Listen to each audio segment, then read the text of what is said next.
But all of those were basically built on the notion of binary occurrence and co-occurrence, right?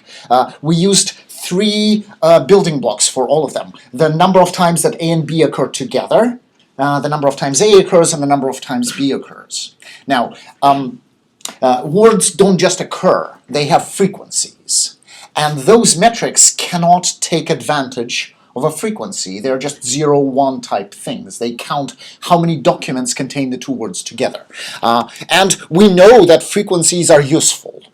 So maybe we'd like to use them.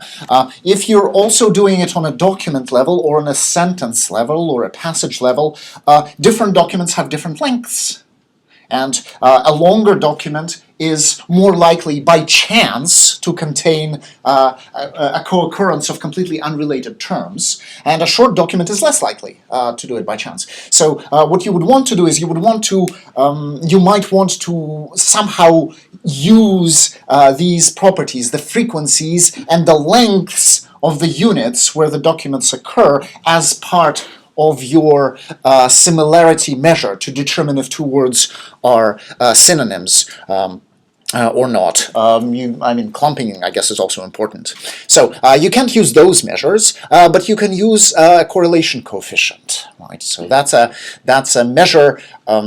That's a general statistical measure of association, and it works on non-binary occurrence vectors. So how would we use it in this case for determining if words are synonyms? So what we would do is we would now represent, so suppose we have two words, we have the word angry and birds, and we'd like to see if angry and birds are associated strongly in our data. So the way we do that is we look at a bunch of documents, and for each document, if a document contains the word angry, then we can compute a weight for the word angry in that document, right? That's what the vector space model is all about. So that 3.2, that could be our TF-IDF weight for the word angry in document 1, and 5.4 could be the TF-IDF weight for the word birds in document 1. So now we can compute these weights for every single document in our collection, and now if we look at the rows, we end up having these two vectors, one for each of our words, and you can think of this as the first component of the angry vector, this is the second component of the angry vector, and so on and so forth, right? So now we've kind of flipped the idea of the vector space model. Previously, the words were the dimensions, and documents were points in that space, and now we flipped it on its head. Now, documents are the dimensions, so D1, the first document becomes like the first dimension of this new vector space, and D2 is the second dimension of this new vector space. And angry and birds are just 2 points in that vector space.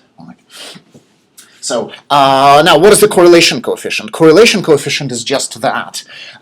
It has 3 components. So the stuff, the part at the top, the numerator, this is called the covariance of the two variables. So my variables are A and B, angry and birds. And what I'm looking at is I'm going over all the components, over all the places where angry and bird might have occurred, and I look at what was the weight for the word A in that document, what was the word B, weight for the word B in that document, and I subtract the mean occurrence of the word A, so that's just the average over all documents, and subtract the mean of B from DB. Right? So I take the difference from the mean, basically.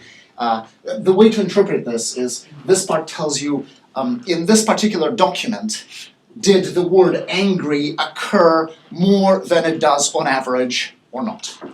That's the way to interpret this part. And same thing for the word B. Now you multiply those things together, and you add them up over all documents, over all observations that you have. So that's the covariance in the numerator, and in the denominator you have the standard deviations for the word A by itself and the word B by itself. And that's just standard deviation is the square root of the variance, and I'm very carelessly omitting the number of documents because they all cancel out to a constant factor, so they're not important here.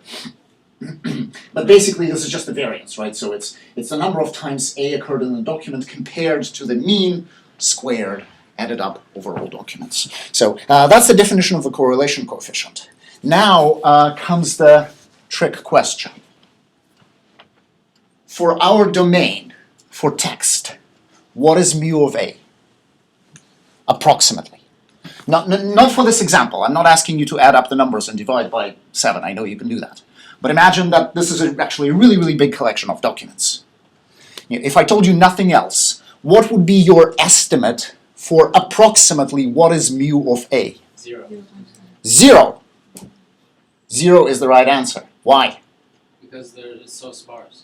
Words just don't occur very often. So unless one of these words is the, all of these numbers, some numbers are going to be pretty high, but most of them are going to be 0 because angry, it's a pretty common word, but it doesn't occur all that much. And birds, it doesn't occur in the medical literature all that much, right? All of that would be zeros. So mu of A is going to be 0, mu of B is going to be 0, approximately. It's going to be a very small number, but it's going to be pretty close to 0. Now what happens if we get rid of those means? We're left with that, and that is something that we've seen before. That is the cosine. Okay, so if you only take away one thing from today's lecture, correlation coefficient and the cosine are the same thing for sparse data. So we could have just used cosine to begin with, but now we know why we use cosine, and now we know why cosine works, because it's basically a correlation coefficient in disguise. But it's only true when the means are approximately 0, and that is true whenever you have a very, very sparse domain, when the word doesn't occur in most of the documents. So it doesn't work for stop words, but for just about any word that you would want to measure synonymy for, it works pretty well.